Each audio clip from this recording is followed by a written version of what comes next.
Election का nomination cancel करने को लेकर सुप्रीम कोर्ट से 9 अप्रैल 2024 को यानी कि रिसेंटली एक बहुत बड़ा जजमेंट पास हुआ है। ये जो केस है ये पहले हाई कोर्ट में चला, उसके बाद गया सुप्रीम कोर्ट में, उसके बाद सुप्रीम कोर्ट ने एक बड़ा फैसला सुनाया है इलेक्शन में नॉमिनेशन कैंसिलेशन को लेकर। किस पार्टी के कैंडिडेट का नॉमिनेशन कैंसिल हुआ था और सुप्रीम कोर्ट ने क्या फैसला सुनाया है, ये सब कुछ हम लोग इस वीडियो में चर्चा करने वाले हैं। इस वीडियो को आगे बढ़ाने से पहले मैं आप सबसे रिक्वेस्ट करना चाहता हूं, अगर आपने अब तक मेरे इस चैनल को सब्सक्राइब नहीं किया है तो काइंडली सब्सक्राइब कीजिएगा।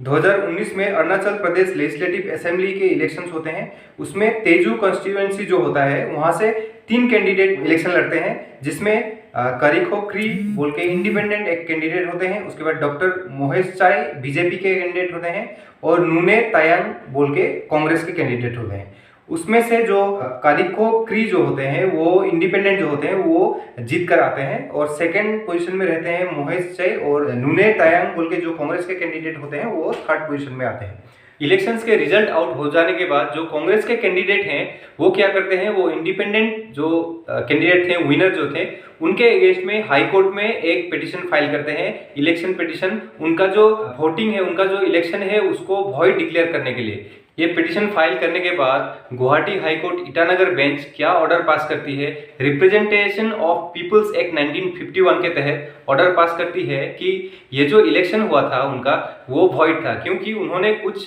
जो डिटेल्स हैं नॉमिनेशन के टाइम में डिस्क्लोज नहीं किए थे, इसलिए उनका जो इलेक्शन है वो वॉइड है। ये जो पिटिशनर है उनका और एक क्लेम था, ये जो पिटीशन है अलाउ करने के बाद अभी वो जो विनर है, विनर कैंडिडेट हैं, उनके बाद ये जो कांग्रेस के कैंडिडेट हैं, जो पिटिशनर हैं, उनको विनर डिक्लेयर कर देना चाहिए, इस तरीके का उनका क्लेम था। लेकिन जो बीजेपी के कैंडिडेट सेकंड पोजीशन में आए थे, उनका जो वोटिंग है, उनका जो वोट नंबर्स है वो इलीगली उनको मिला है, इस तरीके का कोई भी प्रूफ नहीं दे पाते हैं पिटिशनर कांग्रेस के कैंडिडेट, इसलिए उनका ये जो प्रेयर है, ये जो क्लेम है वो अलाउ नहीं होता है। हाईकोर्ट के ऑर्डर के बाद वो जो विनर कैंडिडेट थे जिनके अगेंस्ट में हाईकोर्ट ने ऑर्डर सुनाया है वो कहाँ चले जाते हैं, सुप्रीम कोर्ट में अपील फाइल करते हैं। और जो कांग्रेस के कैंडिडेट थे वो भी सुप्रीम कोर्ट में एक पिटीशन अपील फाइल करते हैं। तो उसके बाद क्या होता है, सुप्रीम कोर्ट जो है एक बहुत ही बड़ा फैसला सुनाती है, इसको पूरा हियरिंग करने के बाद सुप्रीम कोर्ट का कहना होता है, every defect in A nomination filed by the candidate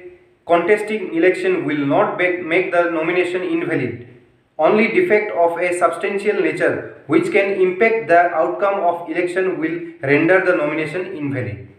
पूरी हियरिंग करने के बाद सुप्रीम कोर्ट जो फैसला सुनाती है वो इस तरीके का होता है, जो इन्फॉर्मेशन डिस्क्लोज नहीं किए गए थे, वो जो विनर कैंडिडेट हैं उन्होंने वो जो